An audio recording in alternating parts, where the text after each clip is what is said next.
Welcome to Box Meeples, I'm Julian, and if the intro wasn't enough to convince you, hopefully this t-shirt will, or indeed there's a video somewhere on the internet of my lack of bearded face talking about how I have 40 different copies of the video games.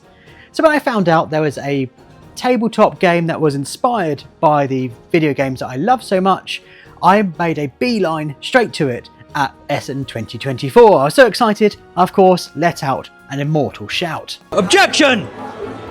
Until proven guilty, the Starry Sky necklace sees the adventures of novice defence attorney Peter as he takes on his first case. I played through it and quite enjoyed it, so I was very excited when I heard there was a new case being released at Essen 2025. In fact, I was so excited I let out another immortal shout. Objection! What? It's a tradition. DV Games are kind enough to give me a copy of Until Proven Guilty, A Thirst for Justice, the second case that's going to be available in this series. Just like its predecessor, the Starry Sky Necklace, this is a narrative-based game that plays from 1 to 6 players.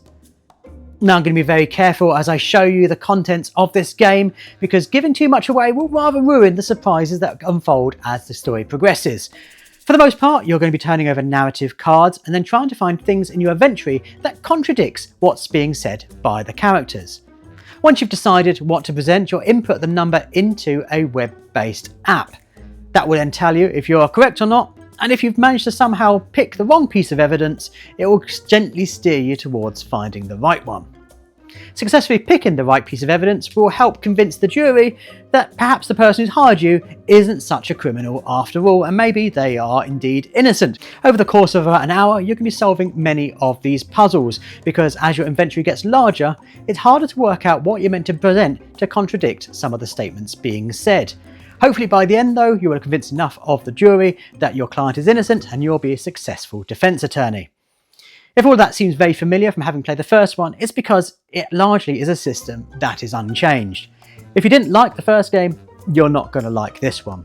I initially thought it was going to be longer, a more intricate case, but to be honest, it plays in exactly the amount of time that I spent solving the first one for the first time. Nothing in this game is actually destroyed though. You can reset the game relatively easily, so you could pass it on to a friend or put it in a cupboard so long that you forget the solution. But there is indeed only one solution.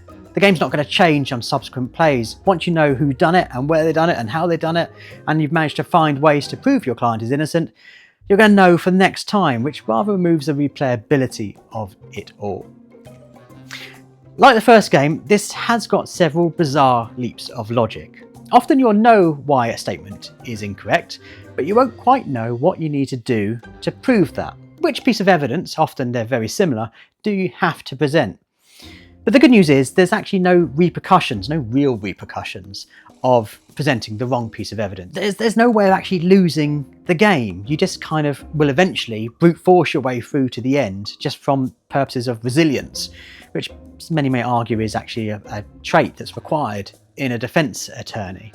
But it does kind of remove the drama of it. It's fun, of course, turning over the members of the jury from suspecting you're guilty to turning them into believers of the innocent, but it's a bizarre mechanic, bearing in mind that so much of the rest of the game requires an app to play, or at least a web-based browser. You're left thinking, how is this going to work if I was travelling, for example? because without an internet connection, you simply can't play it. We've seen in Cosmos games, those adventure games, and in some of the Exit games, that it's perfectly fine to have a book that would detail all the stuff on the app with some sort of cross-referencing. So you're left wondering, why isn't that here? And to be honest, the app is efficient and works, but it's not very elegant. It feels kind of thrown together. And the fact you have to have this internet connection just rules out so many opportunities of being able to play it wherever and whenever. But you won't be playing it for long. You can save your progress relatively easily by putting things back in their envelopes and remembering which card you've got to. But for an hour play session, you're not likely to do that. Obviously, the art is very much inspired by these Ace Attorney games. There hasn't been one of those released for a while, so maybe this is a nice way of feeling that excitement you get from those games again. You do find the twists and turns at times genuinely surprising. You know, by the end of it, it feels satisfying. You do feel like you've managed to turn the tide, and you do place that piece of evidence down. You take a wild risk on something that might be the right thing, and it turns out it is. Of course, that is massively pleasing. I do like that feeling of success that you get with this game. But it is the same as we've already seen, and the developer has said he's come up with 6 different cases. Hopefully they'll iron out some of the translation issues in future cases, but this is a thing that can just keep on going and going and going. And thankfully, it's modestly priced. I've been able to see the first case in sales now for just over £10. I think it retails at £15, which is not a bad spend for the hour of entertainment you get. Obviously, this can play to multiple people. It can play 1 to 6. You can all gather around and try to collectively solve the puzzles and which evidence you need to present. But to be honest, it really does feel like a solo game, which is why it's featured in solo sessions.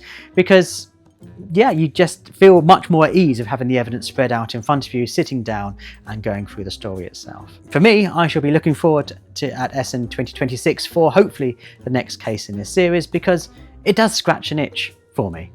I do enjoy those Ace Attorney games, so having it in tabletop form in the best way I can probably imagine is very much my cup of tea.